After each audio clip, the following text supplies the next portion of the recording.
네, 안녕하세요. 권사구입니다. 오늘은 구조 팁 하나를 설명드리려고 합니다.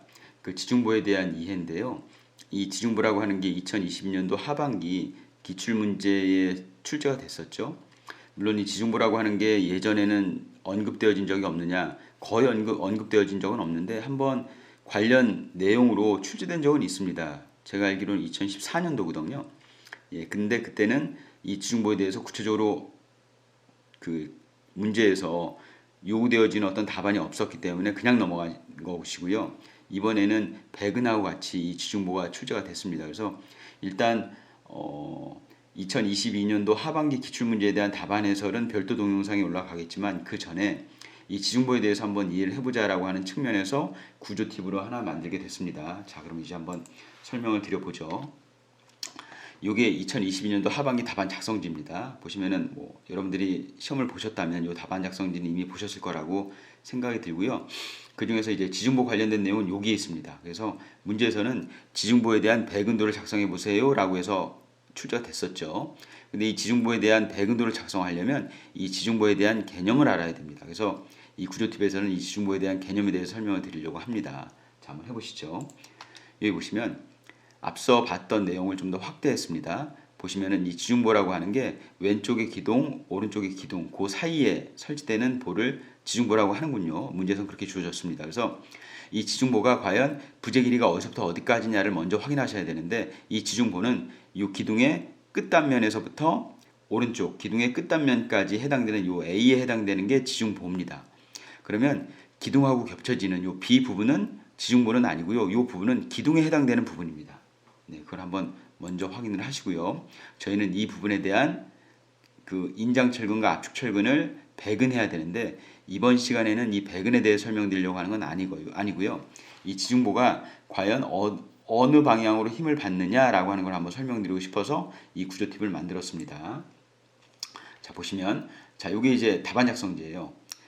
이 해당 기출 문제에서는 1층 구조 평면도를 작성하라고 나와 있고요. 그래서 이 문제에서 왼쪽에 그 코어 부분은 문제에서 주어졌습니다. 그리고 이 가운데 있는 기둥하고 우측에 있는 측면으로 들어가는 기둥의 형상을 어떻게 결정할 거냐라고 하는 게 포인트였죠. 예, 그건 이제 기출문제에서 해설을 드릴 것이고 일단 1층 구조평면도가 이렇게 생겼다라고 하는 것을 보여드리기 위해서 이걸 꺼냈습니다. 보시면 이 점선이라고 하는 거는 2층 건물 외곽선입니다. 결국 이 점선이라고 하는 이 라인을 따라서 뭐가 형성된다고요? 2층 바닥이 형성되는 것이죠. 하지만 지중보하고는 상관은 없습니다. 지금 이 지중보하고 상관이 있는 부분은 오히려 여기 대지경계선이에요. 대지경계선. 그러니까 건물이 놓이는 부분하고 대지경계선하고 이렇게 이격되어 있구나라고 하는 것이죠. 됐죠? 저는 이 상태에서 기초를 먼저 그려 놓으려고 합니다. 이 해당 기출 문제에서는 기초의 크기는 주어지지 않았어요. 그렇기 때문에 이 기초에 대한 거를 굳이 1층 구조 평면대에다가 표현할 필요도 없고요. 그 다음에 표현할 수도 없습니다. 근데 저는 지중보 설명을 좀 용이하게 하기 위해서 기초의 크기를 임의로 정합니다. 그래서 그 크기가 가로 2000, 세로 3000, 그러니까 가로 2m, 세로 3m 정도 되는 독립기초를 하나 만들었습니다. 그걸 모두 다 공통적으로 적용을 하고요. 그 독립기초의 네임을 F1이라고 했습니다. F1. 근데 여기 보시면 살짝 여기 차이가 나죠? 요 독립기초하고 요 독립기초의 크기가 살짝 차이가 납니다. 그 이유는 이 독립기초라고 하는 게 기둥 중심을 기준으로 해가지고 설치하다 보니까 요 해당 기둥의 중심이 여기에 있는 반면 요 우측에 있는 기둥은 요 왼쪽에 있는 기둥보다 살짝 길기 때문에 기둥 중심이 살짝 위로 올라가 있습니다. 그만큼 뭐가 떨어져요? 요만큼이 떨어지는 것이죠. 기초의 크기는 동일한데요. 그 기둥 중심에 기초를 맞추다 보니까 왼쪽에 있는 기초하고 오른쪽에 있는 기초가 살짝 그 위치가 다를 수는 있습니다. 혹시나 궁금해 하실까봐 그렇게 말씀을 드리고요. 그 다음 왼쪽 보시면은 코아실이 있죠. 코아실은 예전에는 이 코아 부분은 예전에는 줄기초를 많이 썼었어요. 근데 사실 요즘에는 줄기초 쓰는 경우는 거의 없고요. 그냥 이 코아 부분만큼 뭘 씁니까? 매트 기초. MF1이라고 제가 썼는데 매트 푸팅이라는 그 뜻의 약자입니다. 그래서 저는 요 코어 부분을 그냥 매트 기초 형상으로 기초를 만들 것이다 라고 하는 거 일단 전제로 깔고요. 이런 조건들은 어디에는 주어지지 않았다고요? 그렇죠. 2022년도 하반기 문제는 주어지지 않았습니다. 그러니까 1층 구조 평면도에다가 이런 부분들을 표현할 방법은 사실 없어요. 저는 지중보를 설명드리기 위해서 임의로 정했다라고 하는 것이죠. 자, 이 상태에서 제가 이제 어디를 끊어서 볼 거냐면 이 부분을 끊어서 볼 겁니다. 이 해당 부분을 끊어서 인면도를 한번 보시죠. 그 인면도를 보면 이렇게 생길 겁니다. 이렇게 생겨요. 그래서 코어 부분에 기초가 형성되는 부분을 MF1이라고 하고요. 그 다음에 중간 기둥, 측면 기둥에 생성되는 그 기초를 이렇게 그렸습니다. 기초 두께는 제가 임의로 정했어요. 500mm 정도. 그래서 이 정도 기초가 형성될 거라고 하는 거. 이 상태에서 이제 뭐가 그려집니까? 그렇죠. 지중보를 여기다 이제 한번 계획을 하거나 그래서 이제 인면도에다 표현을 한번 해볼 건데 이 상황에서 지중보가 무엇인지를 한번 설명을 드리면 지중보가 무엇인지를 한번 설명을 드리면 이렇게 되죠. 제가 요거는 그 검색 사이트에서 그냥 가져온 겁니다. 그러니까 여러분들이 검색 사이트에서 지중보 해가지고 치시면 이런 정도의 내용은 확인하실 수 있습니다. 자, 보시면 지중보라고 하는 거는 영어로 타이빔, 푸팅빔이라고 하죠. 그래서 타이빔의 약자 TB, TG, 푸팅빔의 약자 FB, FG라고 하는 명칭들을 여러분들은 보실 수 있어요. 이거는 여러분들이 구조평면도를 보시다 보면 보통 1층에 이렇게 독립기초가 형성된다고 하면 그 기초들을 서로 연결하기 위해서 이런 이름의 보드를 보실 수 있습니다. 여기 보시면 TB, TG라고 하는 요 타이빔, 타이거드라고 하는 약자로 이렇게 썼는데 요거는 혼동되실 수가 있는 게 뭐냐면 우리가 전이보라고 하는 것도 전이보는 타이빔의 타이빔이 아니고 이거는 트랜스퍼 빔입니다. 그러다 보니까 트랜스퍼 빔이라고 하는 거의 약자로서 전이보를 TB 또는 TG라고 쓰기도 합니다. 그러니까 타이빔일 때도 TB, TG라고 쓰기도 하고요. 전이보를 의미하는 트랜스퍼 빔, 트랜스퍼 거더를 의미할 때도 TB, TG를 씁니다. 그러니까 이 TB, TG라고 하는 용어는 공통적으로 두 군데에서 다 쓸 수 있다라고 하는 거 정도 체크를 하시고요. 아니면 어떤 데에서는 요거를 구분하기 위해서 푸팅빔, 푸팅거더라고도 합니다. 어떤 걸 쓰시든 상관은 없습니다. 일단 지중보라고 하는 게 뭐냐면 기초와 기초를 연결하는 봅니다. 그러니까 실제적으로 이 지중보라고 하는 거는 어떤 하중을 받는 보가 아니고요. 단지 뭐를 안정적으로 서로 엮어주기 위해서 그렇죠. 독립기초를 서로 안정적으로 엮어주기 위해서 얽히설키 연결해 놓은 보를 우리는 지중보라고 한다고 생각하시면 돼요. 그래서 그 기능은 여기 있습니다. 지중보가 하는 역할은 여기 있어요. 독립기초를 서로 연결한다라고 하는 거. 독립기초를 서로 연결하는 정도의 기능을 가지고 있고요. 그 다음에 갑자기 어떤 천재지변이라든지 예기치 못한 어떤 하중에 의해서 보가 그쵸 독립기초가 부동치마 하는 것을 방지하기 위해서 엮어주는 역할도 하고요. 그 다음에 또 다른 의미에서는 집안 반력 또는 지진 시에 주각에 전달되는 모멘트에 저항하는 뭐 좀 말이 어렵긴 하지만 결국 독립기초 끼리를 서로 연결해서 보다 안정성을 확보하는 차원에서 설치하는 보가 뭐라고요? 그렇죠. 연결보 또는 기초보라고 합니다. 이걸 지중보라고 하죠. 이 정도. 그러니까 제가 말씀드리고 싶은 거는 지중보는 어떤 특정 하중을 받는 용도로 사용되지는 않습니다. 그런데 우리가 구조계획을 하다 보면은 이런 용도로 사용됐다고 하더라도 하중이 흘러들어올 수 있죠. 예, 그래서 여기에 모멘트나 전단력 같은 부재력이 발생을 하는 것이고요. 그러면 모멘트와 전단력을 지지하기 위한 주군을 과연 어느 위치에다가 배근을 해야 될지가 이 문제의 포인트였습니다. 자, 이 정도만 일단 이해를 하시고요. 자, 넘어가시면 자, 이제 우리는 터파기를 합니다. 여러분들이 터파기부터 한번 생각을 해보셔야 돼요. 보시면 자, 다시 위로 올라가서 이 부분에서 이런 MF1이라고 하는 매트 기초 또는 F1이라고 하는 독립 기초를 설치하기 위해서는 일단 이 대지 경계선 내에 터파기를 해야 되겠죠. 그래서 이 부분을 터파기를 하는데 이거를 우린 절토라고 합니다.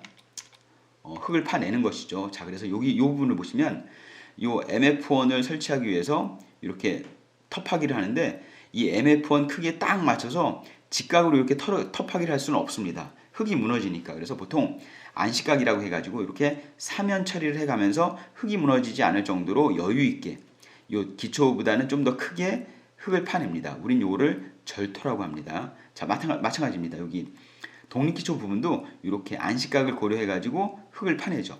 그 다음에 안식각을 고려해가지고 흙을 파냅니다. 자, 이렇게 흙을 파냈습니다. 이렇게 흙을 파내는 건 뭘 하기 위해서? 독립기초를 형성하기 위해서. 근데 이 독립기초끼리 서로 연결하는 뭘 설치한다고요?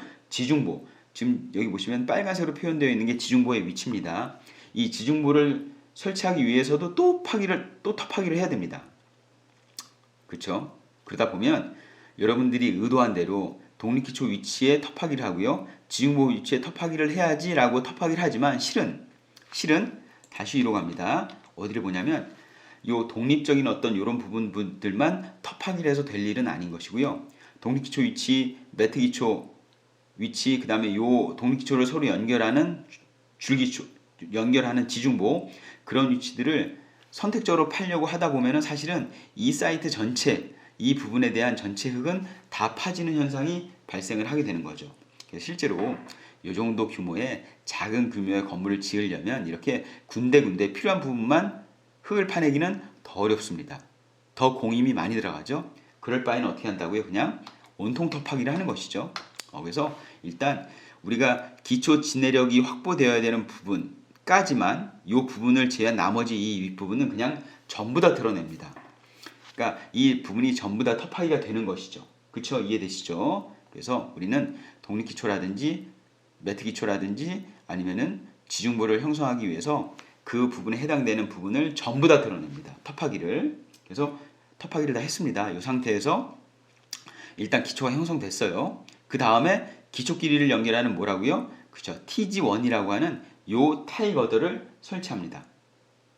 그 다음에 그 위에 뭘 설치해가지고 마무리를 짓죠? 그렇죠. 두께 200이라고 제가 가정을 했지만 요 200mm에 해당되는 두께의 슬라브를 쭉 쳐가지고 뭐가 마감이 됩니까? 이제 바닥이 마감이 되는 것이죠. 시공 과정을 이해하시겠어요? 그래서 이거를 제가 순서적으로 한번 말씀을 드리면 이렇게 되는 것이죠. 자, 일단 중요한 게 뭐냐면 기초 지내력이 확보되는 정도까지는 요 라인까지는 건드리면 안 된다라고 하는 것이죠. 예. 요 땅은 건드려지면 안 됩니다. 그 상태에서 절토라고 하죠. 이 기초 지내력이 확보되는 부분을 제외한 나머지 부분, 요 윗부분은 전부 다 걷어냅니다. 그게 뭐라고요? 1번 절토입니다. 절토예요. 그 다음에 2번 기초, 매트 기초든 독립 기초든 2번에 해당되는 그 기초들을 형성을 합니다. 그 다음에 세 번째, 지중보도 형성이 돼야겠죠? 기초 길이를 서로 연결해야 되니까 지중보가 형성됩니다.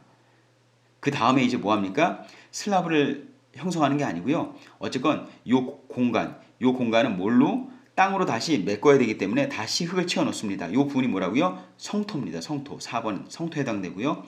그 다음에 마지막으로 어느 정도 이 부분이 성토가 됐다면 마지막으로 바닥을 쭉 슬랩을 형성해 가지고 바닥을 마무리해 주면 뭐가 형성되는 겁니까? 지상 1층 구조체는 형성이 되는 것이죠.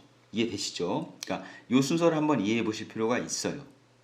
그 다음에 보시면 자, 이제 우리는 뭐까지 형성됐습니까? 바닥 슬라브까지 형성이 됐기 때문에 자, 우리는 기초가 만들어졌고요. F1이라고 하는 독립기초가 쭉 6개 만들어졌습니다. 그 다음에 이쪽에 MF1이라고 하는 매트 기초가 형성이 됐습니다. 그 다음에 독립기초끼리를 연결하는 TG1이라고 하는 지중보를 연결했고요. 그 다음에 뭘 형성했다고요? 성토를 한 다음에 땅을 다 메꾼 다음에 다시 S1이라고 하는 슬라브를 만들었습니다. 근데 여기서 주의하실 게 뭐냐면 여러분들한테 구조계획을 하라고 하면 이 타이거더라고 하는 지중보가 딱 와서 뭐에 꽂힙니까? 벽체에 꽂히죠? 이 TG1이라고 하는 지중보는 문제에서 주어지기를 400에 1000이라고 하는 크기의 꽤 큰 부재로 주어졌습니다. 그러다 보니까 이 타이거더가 쭉 와가지고 벽체하고 만나는 위치는 정착을 위해서, 철근의 정착을 좀 더 용이하게 하기 위해서, 시공성을 확보하기 위해서 뭐 형성된다고요? 이 월가다라고 하는 게 형성될 수 있겠다라고 하는 것 정도. 여러분들 이 정도는 참고로 알아두시고요. 됐습니다. 제가 지금까지 뭘 설명해 드렸냐면 이 부분에 간단한 시공 과정을 설명을 해 드렸어요. 이 시공 과정을 이해하는 게 왜 중요하냐면 자, 이제 설명을 드립니다. 자, 이제 다시 돌아와요. 우리 이제 이 지중보에 대해서 배근을 할 텐데 배근을 하려면 뭘 알아야 됩니까? 인장철근, 압축철근에 대한 개념이 잡히려면 여기에 발생되는 뭐요? 모멘트도가 머릿속에 형성이 돼야 됩니다. 당연하겠죠? 그래서 보시면 이 지중보 양 옆에는 뭐가 있습니까? 지중보. 이것도 일반적으로 보니까 보 옆에는 기둥이 있고 보 옆에는 기둥이 있으니까 우린 이걸 뭐라고요? 보 옆에 기둥이 있으면 연속단이라고 고려해서 뭐가 발생합니까? 이 기둥 위치에는 무슨 모멘트가? 마이너스 모멘트, 부모멘트가 발생하죠. 자, 그래서 우리는 이 모멘트도가 머릿속에 들어오기 위해서 지금까지 쭉 제가 설명을 드렸던 겁니다. 자, 보시면 이렇게 되죠. 그래서 이 타이거더라고 하는 지중보를 배근하기 위해서 모멘트도는 이렇게 형성될 것이다 라고 하는 것이죠. 이상하죠. 이 타이거더라고 하는 거는 이 부분의 흙이기 때문에 마치 토합을 받을 것 같습니다. 하지만 이 지상 1층에 형성되는 요 성토 부분에 타이거더하고 인접되어 있는 이 흙이라고 하는 거는 절토였습니까? 성토였습니까? 성토 구간이었어요. 이 성토 구간이라고 하는 건 사실 나중에 흙을 부은 거기 때문에 다짐을 한다고 하더라도 이 부분이 뭐가 확보되기가 힘들다? 지내력이 확보되기는 힘듭니다. 보시면 이 성토 구간이라고 하는 거는 흙이 있어도 없다고 가정될 수 있는 구간이죠. 성토 구간이니까. 단지 공간을 메꾸기 위해서 흙을 넣었을 뿐이지 이 부분이 지반력이라고 하는 아니면 토합이라고 하는 게 작용될 확률은 거의 불가능합니다. 그리고 이 부분은 사실 토합이라고 하는 게 작용 안 돼도 건물에는 전혀 문제가 되지 않죠. 우리는 뭐가 확보되니까 이 빨간색으로 표현된 기초 지내력이 확보되는 구간은 건드리지 않았습니다. 그렇죠. 건드리지 않았습니다. 이 부분을 우리는 원지반이라고 하거든요. 그래서 원지반에 대한 건 건드려지지 않았기 때문에 지내력은 확보됩니다. 그래서 굳이 이 성토 구간이 지내력이 확보되거나 지반력이 발생할 필요는 없습니다. 저는 그걸 말씀드리려고 하는 것이죠. 그래서 이 부분은 그러면 이 땅에 의해서 발생되는 이 위로 치는 지반력은 없다고 보면 이 슬라브하고 요 지중보에 작용되는 하중은 어느 하중들이 발생할까요? 상부 하중이 작용하죠. 어느 방향으로? 중력 방향 하중으로. 그래서 이 지중보라고 하는 것은 뭐하고 동일하다? 일반부하고 동일하게 발생될 확률이 높다. 휨 모멘트라든지 전단력이. 그 중에서도 우리는 배근하고 관련된 거니까 휨 모멘트도겠죠. 그래서 이 단부하고 단부, 이 지중보 입장에서는 단부하고 단부에 기둥이 있으니까 그러니까 연속단이라고 고려할 수 있어서 마이너스 모멘트, 그 다음에 이 중앙은 플러스 모멘트, 마치 뭐처럼요? 일반부처럼 부재력이 발생할 것이다 라고 하는 가정이 성립되는 것이죠. 그래서 이 마이너스 모멘트, 플러스 모멘트대로 여러분들은 뭘 배근하면 됩니까? 그렇죠. 주근, 인장철근을 배근하면 됩니다. 우리가 말하는 주근이라고 하는 것은 인장철근입니다. 압축철근이 아니고. 그래서 인장철근의 위치를 먼저 확인하시는 게 중요하죠. 자, 이 상태에서 제가 하나 말씀드리고 싶은 게 요겁니다. 이것 때문에 여러분들한테 말씀드리고 싶은 거예요. 요 그림은 흔히 철근 콘크리트 배근 상세도의 공통도처럼 적용되는 개념입니다. 그래서 이 세 가지에 대한 건 여러분들이 이해하실 필요가 있어요. 여기서 첫 번째, 자, 타이틀을 보시면 보철근의 이음 위치입니다. 이음 위치. 이 이음이라고 하는 거는 구조물 입장에서는 절대 좋은 게 아닙니다. 이 이음은 어쩔 수 없이 하는 위치이기 때문에 이 이음 위치는 가급적이면 어느 위치면 좋겠다? 이 이음 위치가 발생되는 위치는 무슨 위치면 좋겠다? 이 부분. 여기 보시면 휨 모멘트라든지 전단력 등 부재력이 가급적이면 작게 발생하는 위치가 좋겠다라고 하는 거죠. 부재력이 작다는 건 거꾸로 말씀드리면 압축철근이 적용되는 위치면 좋겠다라고 하는 겁니다. 다시 말씀드리면 주근의 배치 위치는 절대 아니라는 거죠. 이렇게 파란색으로 빗금친 부분은. 그래서 우리는 보시면 일반보인 경우에는 자, 여기 파란색으로 빗금쳐져 있는 부분이 좋은 위치가 아닙니다. 주근이 배치되는 위치가 아니에요. 거꾸로 이렇게 아무것도 빗금쳐져 있지 않은 흰색, 이렇게 흰색 부분, 이 부분이 주근 위치입니다. 그러니까 이 주근 위치가 아닌 나머지 부분에다가 철근을 이음하려면 이음해도 괜찮습니다. 왜요? 이 부분은 하중이 많이 작용하는 부분이 아니기 때문에. 휨 모멘트나 전단력이 크게 작용하는 위치가 아니기 때문에 상대적으로 좋은 위치는 아니지만 어쩔 수 없이 하게 된다면 이 위치들에다가 뭘 하라고요? 이음을 두라고 하는 거죠. 이음을. 주근을 두는 게 아닙니다. 이음을 두라고 하는 겁니다. 자, 그래서 일반부는 이렇게 형성되죠. 그 다음에 여기 보시면 여기 두 번째 케이스예요. 그러면 지중보에서는 이렇게 두 가지 케이스로 나눠집니다. 만약에 이 보에 떨어지는 하중이 상부 하중이 많은 경우에는 이 위치에다가 주로 이 이음 위치를 두라고 하는 것이고요. 달리 말씀드리면 여기 이 위치에다 뭘 두라고요? 주근을 두라고 하는 겁니다. 이건 마치 뭐하고 똑같습니까? 일반부하고 똑같죠. 하지만 만약에 자중보다는 수압이 여기서 주의할 게 뭐냐면 지반력 및 수압이라고 지반역 및 수압이라고 얘기는 하고 있지만 여기서의 포인트는 뭡니까? 지중보가 받는 수압이 중요한 겁니다. 수압이. 지중보는 지반역은 그렇게 크지 않아요. 기초가 깊어질수록 지하 1층, 지하 2층, 지하 3층, 지하 4층으로 내려갈수록 실질적으로 지반역을 받는 거는 기초가 받는 것이고요. 여러분들은 밑으로 내려갈수록 뭐가 커집니까? 지하 수위가 점점 높아지면서 이 바닥에는 수압이 커질 확률이 높습니다. 그렇죠? 그래서 이 세 가지 케이스에 대해서 여러분들이 아셔야 되는데, 자, 이 상태에서 한번 좀 더 디테일하게, 좀 더 세세하게 설명을 드리면, 자, 이 상태입니다. 자, 우리는 일반보를 케이스 1, 2번 케이스를 케이스 2, 3번 조건을 케이스 3이라고 합니다. 자, 그래서 이 보, 그게 일반보든 지중보든 우리는 이 보에 작용하는 하중을 크게 두 가지로 나눠봅니다. 두 가지로. 위에서 떨어지는 하중을 우린 자중이라고 하는데 보통 중력 방향으로 아래로 발생을 합니다. 이게 이제 우린 자중이라고 하고요. 그 다음에 위로 치받는 하중. 위로 치받는 하중은 땅에서는 지반역이라고 해서 토압일 수도 있고 수압일 수도 있지만 여기서 중요한 건 뭐라고요? 수압이 중요한 겁니다. 토압이 중요한 게 아니고요. 그래서 이 두 가지 하중이 이 보에 작용을 할 것이다라고 하는 거죠. 그래서 보시면, 자, 우리는 먼저 케이스 1번 일반보를 봅니다. 일반보는 지반역이나 수압이 발생할 확률이 없죠. 우리가 일반적으로 지금까지 공부해왔던 보는 요 일반보입니다. 그래서 이 일반보는 연직 방향으로 작용하는 하중, 여기 보시면 연직 방향으로 작용하는 하중, 요런 하중이 작용하는 게 일반적이죠. 그렇다 보면 이런 하중에 대해서 모멘트가 어떻게 발생한다고요? 양단 기둥이 있으니까 연속 조건이라고 했을 때 마이너스, 플러스, 마이너스 배근이라고 하고요. 그래서 요런 모멘트가 발생을 하면 주철근, 그렇죠? 주구는 이런 식으로 배근이 됩니다. 그러니까 아까 말씀드렸습니다. 이 주철근 위치가 정해지면 이 주철근을 피해서 어디에다가 이음을 하라고요?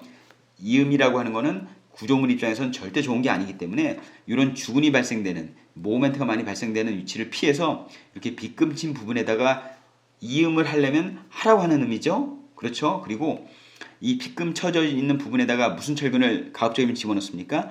압축철근을 집어넣습니까? 압축철근을 집어넣습니다. 그래서 보시면 일반부에서는 하중의 패턴이 이렇게 될 것이다. 그러니까 보통 이렇게 배근이 될 것이다 라고 하는 것을 이해하시면 됩니다. 자, 두 번째 케이스로 갑니다. 자, 두 번째 케이스는, 자, 여기는 상부에 자중하고 그 다음에 하부에 무슨 하중? 지반역하고 동시에 받습니다. 근데 이 문제 조건에서 케이스 2는 뭡니까? 자중이 더 큰 상태예요. 이 수압이라고 하는, 또는 밑에서 치받는 하중은 상대적으로 작습니다. 그러면 이 보에서는 위에서 치는 하중, 밑에서 치는 하중이 둘 다 작용할 수 있지만 뭐가 더 크다? 그렇죠. 자중에 의해서 중력 방향으로 내려 누르는 하중이 더 크기 때문에 사실은 요 밑에 있는 하중은 고려하지 않아도 된다. 이런 케이스라고 한다면 실제로 어떤 케이스하고 동일합니까? 케이스 1번하고 동일한 하중이죠. 동일한 봅니다.